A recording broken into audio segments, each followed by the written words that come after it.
So welcome back everyone to our live edition of Pass It On. We're here at the World Chefs Congress in Wales, surrounded by hundreds of chefs representing the whole global hospitality industry. For those of you joining us for the first time, Pass It On is Winno's platform for chefs and hospitality leaders to share real stories, insights and actions they're taking to build a more sustainable future. Our guest today is Shaun Leonard, Food and Beverage Manager, Executive Chef and Culinary Program Leader at BHMS Switzerland, one of Switzerland's leading hospitality and culinary management schools. He spent more than 2 decades working across hotels, hospitality and culinary education. And yes, welcome, Shaun. Thank you. Nice to be here. I'm super excited to have you here. And I'm looking forward to hearing your perspective on education and preparing the future chefs for sustainable kitchens. And so I'm going to dive straight into the questions. So what first drew you into hospitality and what inspired you to first become a chef? It would be my mum. Yeah. Because my mum had 4 children, but she was also a chef. Oh, really? And I was always thinking when I was smaller, that's normal. What, that everyone's mum That is a chef? everyone's mum has a job which encompasses so much usage of time. And they have 4 children because that's easy. And then as you get older and you become an adult and you perhaps have family of your own, you think, how did they do that? Before I got that far, of course, I was already aware of how much work that is to be a chef and to have a family.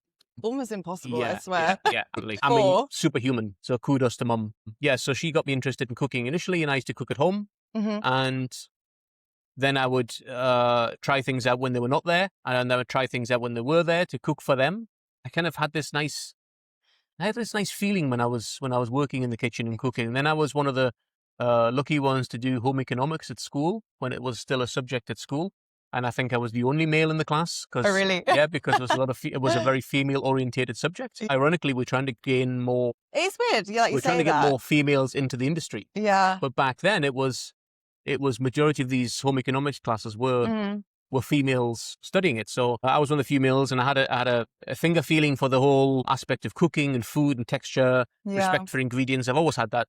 And therefore, for me, it was a natural progression to do this as a job. Yeah. And it didn't, back in the late 80s, it wasn't an industry full of famous TV chefs and Michelin star restaurants and glossy magazines. It was seen as a really hard work industry, and sometimes an industry people go to when they are perhaps not successful in other industries. So I chose this for this reason that I wanted to be part of it. I wanted to study it. I wanted to be part of this industry. And if you're going to ask me in the future, would I do it? What would I do in the future? Would I do it all again? I would do it all again. Yeah, you wouldn't change anything. No, I would definitely. I maybe still work in different countries and do different things, but I would definitely do this industry again. Yeah, you were saying yesterday you've been everywhere around the world doing this. There are some advantages to our industry. This is not all negativity. It's not all long hours and hard work. There are some Everyone advantages. hears about the negatives, but there are a lot of positives. This is what sells newspapers and everything else, right? Grabs the headlines is the negativity of any subject.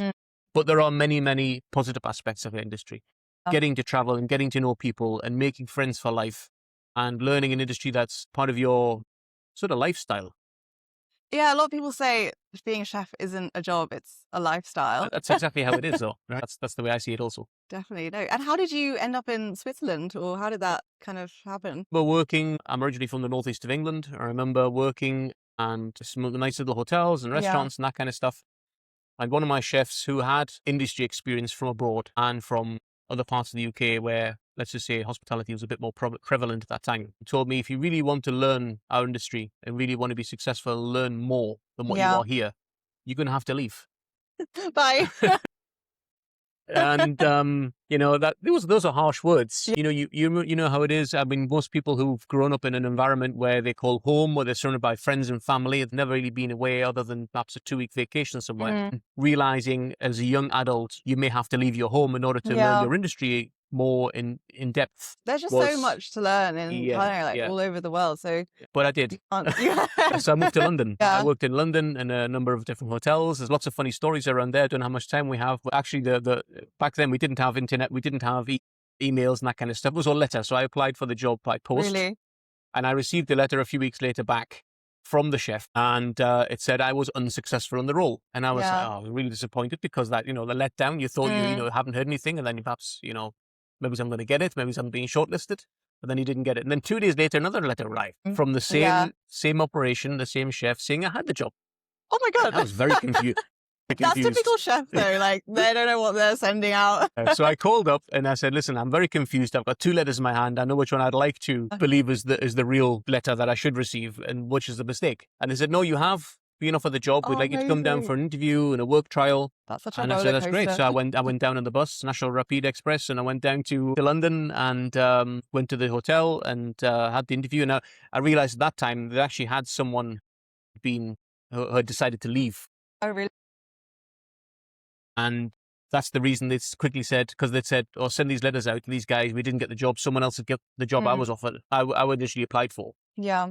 And then someone else had resigned a day later. The chef said, that other guy who was number 2, quickly send him a letter saying he's got the job now. Yeah. That's how it actually happened. Oh, that's why you got the 2. Yeah, I got 2 letters. But I was happy in the end. And yeah, so I got that job and I worked around London for a number of years and worked with a few big hotel companies. And then I got the opportunity to go and work in Germany with the same hotel company. And then I changed to hotel companies when I was working there in Germany, and I worked in Munich in Germany after London. And then I went back to London and worked for another few years and opened up another big hotel for a big hotel company. So you spent a lot of time with hotels? Yes. And then I was telling this story at lunchtime, I was going to go and work in North America. It was the summer of 2001. I just come back from a summer program I completed in Cornell University. A friend of mine was working in Chicago and he said, listen, they're opening a hotel and you'd be perfect. I flew So you went to Chicago, I flew from New York to Chicago and I had this interview with these guys and they really, really liked me. And they were going to open the hotel at the end of that year. And I said, yeah, okay, I'm going to go for it. So I flew back to the UK. I was working in London. I was looking to move on from there. And that was in summer 2001. And then, of course, September 2001 happened. Yeah. Therefore, the hotel actually never got completed. Or, occupancy went down to 5% in Chicago, particularly at that particular point in time. And therefore, I moved on somewhere else. So I never got the chance to work there. But otherwise, I probably worked in North America for a while. But so I went after London, I went to Spain. And that's when I started teaching. I worked in a hospitality school in Spain. And from there, I went to Switzerland. And I worked for 10 years for a culinary school in Switzerland. Then I worked for 2 years for a charity, working with people with disabilities, teaching them how to cook. And then I went back to the school, a different school. And I've been there for 10 years. Yeah. And how was the transition into education? Did you enjoy it or? So that guy who gave me that first job in London, I worked with him on 2 separate occasions in 2 different properties in London. And he was my mentor, I will say. Everyone needs a mentor. And he was my mentor. He still is. Yeah. I don't really go to him every week, but every now and again I see him still. He's retired. Great guy, still active in that industry. And so everyone needs a mentor, and I look up to him for that reason. And he was the one that said, you need to go and spread your wings. You need to go do this. That's fantastic. But at the same time, he could also see I was keen to work with the young chefs in the kitchens. So he would always give me the job of mentoring the trainees. And we had our own little sort of training schemes inside the kitchens. So we sort of have I know they do stuff in college and stuff, and they do stuff in the work placement or the workplace also. But he said, listen, we have this book. Everyone has the book. They do the task. You have to check it and we sign it off. Yeah. And they get a little reward at the end. So it's actually a nice little internal training program we had. And I used to look after that. And that kind of created the interest initially. Yeah. Of course, working in education and teaching and pedagogical study, it's a little bit different to that, as we know, as I found out later. But in terms of the initial interest, that sparked it. And then I had the opportunity to teach in this school in Spain, so I went there. Amazing story. Yeah, I love hearing how people evolve in this industry and like different paths. And it's organic. Nothing is planned. You never know where you're going to end up. Yeah, that's how it is. Even myself, I didn't know I was going to end up here, being able to interview all these amazing people around the world. You'll have your own story to tell now, and you'll have an even grander story to tell. Another time. But thank you. You spoke a lot about hotels as well throughout your career. Was there a moment during your time in hotels that made you rethink about food waste in kitchens? I suppose food waste and sustainability and all those things linked to it, it's always been sort of intrinsic to chefs. It's not just about the cost. It's about lovingly prepared ingredients, because any chef who loves their food, loves the ingredients, and spends time putting their passion on the plate. And when that then goes into the bin, you have to ask yourself the question, why is that? Is it just a one-off because the guest was, I don't know, they didn't like the food, or they came, they weren't hungry, or a bad day, whatever it was, I don't know. But if there's a lot of food for different things, then you got to think out to yourself, there's something wrong here, but to change this. And often with these large buffets we used to have many years ago, there'd be a lot of food waste. Of course, it's part of, this aspect of When you go into a buffet, you're going to need one portion from each chafing dish or each tray or each receptacle. But if the buffet is not full, people think they're not getting value for money. Yeah. It's So finding you that always, balance. so you always have to try and have these kind of full-looking buffets, even though one or two people are going to eat from them. Yeah. And this creates a lot of waste. And to expect a guest to eat from a tray which is only An half empty full or tray. almost empty, even though probably it's enough food for them, Yeah. is in some eyes to some guests unacceptable. I paid my money the same as the first person, therefore I expect the full tray too. You don't want the Which is a leftovers perception kind of thing. in our industry by some people, in terms of the guests. But in terms of my perspective as a chef, I just hate seeing the waste, or let's say the residual food. So what can we do with these ingredients to make them more interesting for the guests to consume them, or how can we serve them differently, or how can we prevent the waste in the first place by looking at food without a waste component, which would be ideal. So what kind of things have you done throughout your career to reduce waste in buffets, or like you said, with the ingredients? Have you done anything? So we tend to serve smaller bowls, smaller trays, that kind of stuff. Rather top them up fresh every time. There's actually better quality too. And then work with decorating around. So for example, you can work with decorating with nice fruits and vegetables and durable things, because you want to reuse those also. You're going to put things on buffet. So let's say durable fruits and vegetables. I mean, fruits and vegetables we store in refrigerators, but if we buy them in the supermarkets, they're not refrigerated. They don't need to be refrigerated. So putting them on a buffet around food is not a bad thing. As long as they're washed properly afterwards, you can use them again. So we can decorate things which makes the buffets or the sections where you're serving food look quite full, but serve in small containers. And I think it looks more appetizing. I think big buffets today, they look a bit... Can be overwhelming. It puts people off a little bit. Yeah. There's so much food. I don't know. How do I, where do I start? And I'm going to take too much. So I quite like the whole sort of small food concept. Definitely. Yeah, like you said, it means the food is fresher as well. Like if it's smaller, you can always top up. Yeah, and you can also explain to your guests why you're doing this. Yeah. Don't hide it from them. Share it with them. Make them part of the project. Make them part of the realization why you're doing it. But if you want something else, then please ask us for it. Yeah. Breakfast buffets were a big example. Lots of big breakfast buffets serve an a la carte breakfast. It's more interesting for the staff in the kitchen. The qualitative nature of what you're going to get is better. You're going to have a lot less food waste, and the service quality is better. Everything is better. Yeah, absolutely. Just makes sense. I mean, I would much rather have in a hotel, if I was a guest, I'd much rather have someone bring to me a breakfast with those particular components I'd ordered from a menu than I would go and stand in front of a buffet and shovel it onto a plate. In a way, I think like the big buffets are out of fashion now, like you were saying. Still see a lot of them, but yes. Some of it's culturally inherent, but I think there's a place for it when you're going mass, serving lots of amounts of food. But in terms of small restaurants and hotels, I think plated food is definitely the way to go. Or when nice little buffets, then make them special and serve with small size portions for sure. But there are things, of course, you can do outside of that, not just with the guests, but also internally, informing your staff about food waste, making sure you're not purchasing too much, making sure you're buying the right products and the right quantities, making sure that you have a lot of control and that all your equipment and refrigeration is working properly, your date coding, the whole concept from beginning to end in terms of, an organization of a kitchen. And it sounds like you were kind of doing this from the start of your career, like you were already aware. But is this something that you find you have to teach now, like in Switzerland at BHMS? Like, is that something that you really put forward in your education? Well, no one's born being able to be a chef with all these aspects and this knowledge of all these things I've mentioned. You're born with you have that interest, like I did in that kitchen at home when actually you mentioned. But all this professional, industry-related topics and detail, you need to learn that. Yeah. And you need to be lucky enough or able to sound out good mentors in the workplace to support you on that. And you need to be able to, study, because if you study, you're going to learn all those things you need to and give yourself a natural advantage over those who have perhaps had to learn by doing, for sure. Definitely. So yes, we teach those as many other aspects, BHMS and the Swiss Culinary Academy, for that reason, to prepare not just chefs, but industry leaders and people who are able to function, develop and lead.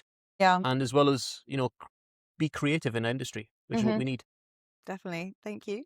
And then The next section is about ingredients of success. What would you say your ingredients of success are? How have you got to your position today and all your exec roles in hotels? The ingredients, so you're not talking about physical, edible No, ingredients. You're your talking about, personal ingredients. yeah, I think if you love something that much, regardless of what kind of everyone's different in terms of their mentality and upbringing, that kind of stuff. But that Yeah. sort of love of the industry, you'll all learn how to work and function and develop in an industry in a different way.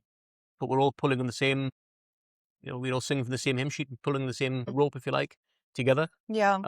I think coming to an event like this with world chefs and many others around the world, which bring chefs together of all ages, from all cultures, from all backgrounds, is an opportunity to see how actually we work together. We talk about the power of the white jacket, and we are all supporting each other. Yeah. And this is no different with food waste, sustainability, and all those other important topics which are part of our industry. We're all together in the same boat in terms of trying to reduce this issue and promote positive outcome for young people coming in industry so they can take this baton and run with it and make it even greater. Because sustainability, food waste, food security is something which is not being made more aware of. It's actually increasing. Therefore, we need to be more aware of it to prevent it from getting bigger than what it already is. Yeah, absolutely. Thank you. And then obviously running a busy kitchen, like kitchens are always so busy. How do you balance being sustainable with all the other demands that you have to have as the chef? Well, it's one of those funny things. You look into a kitchen, you see all these people dressed the same uniform running around, right? And Yeah. you think that's like the most unorganized, busiest place I've ever seen in my life. But when you work in that environment of many years, and then you sort of know which sections are working and preparing which food groups and who's responsible in terms of hierarchy for different elements, you can see it actually is the most organized department in a hotel or a restaurant. Yeah, it's like organized chaos. Yeah, it's still chaos, but Yeah. you can still be organized. But it's all technical. It's like everything else. We're talking about terms and we're using tools and mentioning techniques, which we've all learned and developed our skills by working in different environments. But it's then known by us when we're working in that environment. So it seems chaotic, but it's actually quite organized. But it is busy. It is busy. Every kitchen is busy. Yes. And during service time, that's that's when we're on stage. So we need to have all our preparation ready because the guests want now. Yeah. And we have to be able to deliver. So if we are organized and prepared and, we have all of our, ingredients ready to serve them, then we can be on point and make sure the guest gets the best possible service they deserve. Definitely. Thank you. And then the next question is again about food waste. But what achievement are you most proud of when it comes to reducing waste or running more sustainable kitchens? I'm proud of all of the achievements so far. However, there is no point where I would say, okay, now I've done enough. That point, it doesn't exist. So it doesn't matter what you've done. Okay, we've done this project. We've created this possibility to reduce food waste in whatever aspect it may be. And I've done quite a number of projects, and I'm doing some now, and I've completed a few, and there will be many more in the future. Yeah, because it just never stops, and that's a good thing. Because we need to be always coming up with new creative ideas to help reduce food waste, and let's call it food save. Save, definitely. And what kind of projects were they that you were talking about? Or so one major project I've just done the last couple of years was trying to reduce plate waste from buffets, student cafes, where people are allowed to take foods from buffets as much as they want, as often as they like, often coming to a buffet quite hungry, and then, of course, taking a little bit of this, a little bit of that, a little bit of the other, and then sitting down at a table, and perhaps they're sitting with friends, and their friends are thinking, I'm really hungry too. I'll take a bit more of this. And if what I don't eat, I'll share with my friends. Yeah. And so they're all sitting, sharing food, which is a lovely thing to see. But then they're realizing, actually, we've all taken a bit too much because we're all looking after each other. We all have now too much food on the table. We're not able to finish it all because actually it was more filling than we thought. It was just we were really hungry when we started putting the food on the plate initially, and we have a lot of food waste. So trying to reduce that by informing the guests about take smaller portions, come back more often, to inform them about the use of the water usage and the CO2 footprint and the food miles and the love and energy and resources that have gone into creating the food, from planting the seeds, growing the products, the transportation, the whole aspect of storage and cooking, and then afterwards the disposal, which has a huge impact. And it's not just about this is a little bit of food waste and I'm just going to waste a small amount, because each small amount we waste is too much. It's a little bit like, even if we do something small, which is in a positive sense, I did something good today. It was this much, but this much is better than nothing. Mm-hmm. So if we do a little bit every day, then we're on the right road. Yeah. So this is kind of where I see the need for continued projects and support and communication and not chastising people. Don't point fingers and say, you wasted that food, we shouldn't do it. That's not the way. Yeah. We need to tell a story about why it's important not to do it, get people in the boat, share experiences, have strategies together to be able to reduce food waste, and then try them out. If it doesn't work, that's okay. We learn nothing from the successes in life. Yes. But then we can then create something which then in the future does support the Definitely. reduction of food waste. And you talked about the messaging. What kind of messages or how are you communicating that to your customers? Is that just on the buffet or? So what we'll do is when we have our special food save awareness days, we will then have our PPT, which is on the screens in the cafe, in the school, so the students and the staff also can see the reasons that we have, these measures in today, and the reason why we are limiting the portion sizes of foods. They're not all sort of bad pictures of things. They're sort of information, how we can help by doing nothing. Yeah. Just simply. It's like quite simple things, but once it's on the screen and you're made aware, like it's something you can easily take action on. Exactly. And then I'll put stuff on the tables, so you can read those. And then on that day or those days, I have a crew, part of the students who are studying the module in sustainability and food waste production on that particular day. They will go around and they'll talk to the guests about the reason what they're doing today. And then they'll also tell them if they finish all of their food and don't have any plate waste whatsoever, they'll receive a coupon. Really? So they reward them for Yes, this. I do. And if they get a coupon, then they take it to the end exit. Yeah. And on exit to the restaurant, they can hand in their coupon and take a freshly baked cookie. It's something so simple, but like... It's something so simple, but it works. And if you walk in the restaurant and all you smell are freshly baked cookies and see them when you're really hungry, that makes you really want to have one. And you'll keep it up. And it's really works. We change the types of cookies, but they're always popular. That's such a good idea. They never go to waste. And it doesn't matter how much you've eaten, you've always got room for a cookie. Yeah, that's true. I do love freshly baked cookies. Absolutely.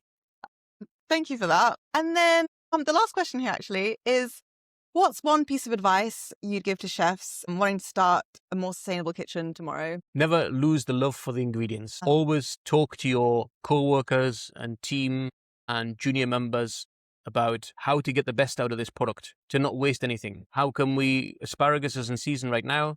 We have zero waste from asparagus. You know? We have wonderful asparagus when you've peeled it. From the peelings, we can make stocks that we can cook the food in. It's a no-waste product. And trying to work out to have no waste in everything is important. And I think that's kind of something we learned in the classical kitchen. Waste is okay. And I think we need to move away from this whole sort of... It's important to understand what we do classically. It's important to understand techniques.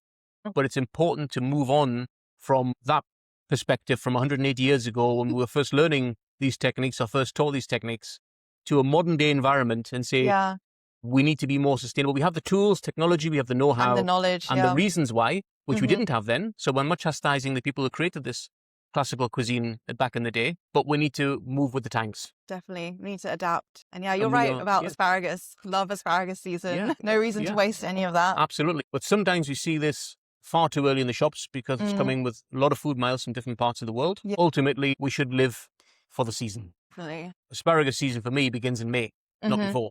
And then we can start enjoying that until the middle of June. When you see it too early in the shops, you're like, I don't want to buy that. It's not going to be good. Yeah, exactly. But from May until the middle of June, I always find it's like fabulous. Perfect, Absolutely. And then you've had enough, right? Then it's done for a whole year. Yeah, exactly. And some things have short seasons, but we celebrate them when they come. Yeah. Rhubarb is like end of March, but by the end of May, it's gone. We can still get it from sort of January right the way through the summertime, and it's crazy. I love rhubarb. I do love rhubarb as well. But I only eat it at that time when it's growing in my garden. Oh, you grow it in your garden? Yes. Amazing. Is it the pink one, the forced rhubarb? Yeah, I mean, it's we cover it over, What's the other one, the green one? The really sour. If you left it without being covered, then of course it will go green naturally. Yeah. And you get the huge leaves, which of course are inedible and also poisonous. But if you cover it over, then of course, then you get something from it and it prevents the animals from going near it. But even if it's a small amount, then if you have less of the ingredient, you're more careful with how you use it. Definitely. Yeah, if you think you can have access to the ingredients all year, you'll be like, oh, I don't mind wasting a bit of this. But and they're in abundance and they're cheap. But we shouldn't get away, the cheap things, we shouldn't think that we should waste them more because they're cheap. An onion, a carrot, or some of the cheapest things you can buy, or a bit of garlic, or the cheapest things you can buy in the kitchen, but they're so lovely. And we should be doing as much as we can to use all of them, and not thinking that we can be philanthropists with these ingredients and throw them away because they're cheap. Even I liked how you said the love. You don't want to waste the love that was put into like preparing the ingredients. Like something as simple, even just peeling garlic. Like if you want to peel it perfectly, there's love into that. So, but yeah, no, I like that point that you made. And then I actually wanted to end with a quick fire round. Okay. It's just a couple more questions. The first question is one word to describe hospitality. Fabulous. Nice. Is very fabulous industry. What would your final meal be? Something with chocolate. Chocolate lava or Chocolate on top and chocolate inside. Nice. Sweet tooth. Are you I have a pastry chef or? I have a terrible sweet tooth. And whenever the pastry team are making something which is really delectable, which is very often, I try to stay away as much as I can. The pastry chefs always save a kitchen. They're like absolutely. fueling with the sweets. A trait every great chef needs. Patience. One thing the industry needs to change. It changed quite a lot actually, but I think I think the perspective. We're always delivering nasty messages about industry, but it's not like that. Yeah, so it does need a new perspective. Yeah, I think there's just quite a lot of like stigma with it. Yeah, that's the issue. And I think that's unfounded. And then last one is food waste hack at home. Food waste hack at home. Well, I have one which I don't go shopping because you said yesterday. The family go shopping, and I think, well, what I'm going to cook, and I'll open the drawers, and you can hardly close them because they're full of some description of food or ingredient. So I just look in the fridge, I look in the cupboards, and I make something. You can always make something with what you have. And I had a piece of garlic. I had 3 potatoes, which were fairly old. Yeah. So just eating them as they weren't going to do them justice. But I have a lot of nice Indian spices. So I made my own sort of kind of spiced Indian potato dish, which was delicious. Amazing. No, simple like that. Super easy. Simple but flavorful. Super tasty. And didn't involve me going shopping. And it was a great meal. I know, it's true. I feel like some people look in their fridge and they think, I can't make anything. But if you really think about it, well, now we can use AI tools. You can put the ingredients into AI and say, make something from my... The previous interview said that, like, you can just take a picture and ask AI, what can I make with this? I mean, the thing is, that's obviously a guide. Yeah. You still need to be able to do it. It's true. So therefore, we're still needed to cook. Yeah. No, even, it's like, anyone can have a recipe, but it won't taste the same. Like, it depends who's following it, so... Yeah, I mean, the way in which you cut things initially is going to make things taste differently. Exactly. If someone's pressing through, knife. Exactly. Someone's pressing through a knife rather than cutting through a knife. Yeah. If someone cuts the onion slightly smaller than the other person, this is going to affect the flavor. Yeah. So it's like a knock-on effect. So you can have 6 chefs in a kitchen on 6 identical stoves at the same time with the same ingredients. They'll get 6 different soups. That's how it is. Because they're going to cook it for 2 minutes longer, 3 minutes less, whatever, maybe a little bit less stock, a little bit more stock. Even though the recipe is ultimately a guide. Exactly. No, I remember like my chef, like we would follow the exact same recipe. I'd do exactly what he says, but then it tastes completely different. Yeah. Like what? How is that even possible? Yeah. He took with his finger feeling. Exactly. And you get that, right? With bread, I think my head of pastry was saying like even the bacteria on your hands will like affect the flavor. Absolutely. So like being able to balance that will change everything. It is absolutely true, yeah. And also the way in which you how much you hold things, mix things, and how you mix them, with what. The temperature of your hands. Temperature of the room. Yeah. I mean, yeast is very sensitive, right? So, or even sourdough. But yeah, that wraps up all the questions that I had for you. Thank you so much for joining. Thanks for the lovely questions. It was a pleasure. No, I think, do you have any questions for me or? No. No? No, Perfect. not at all. Want me to come back tomorrow? Yeah. We can do another round of questions. But yes, enjoy the rest of the Congress. Yeah, I'm looking forward to it. It's been great so far. And yeah.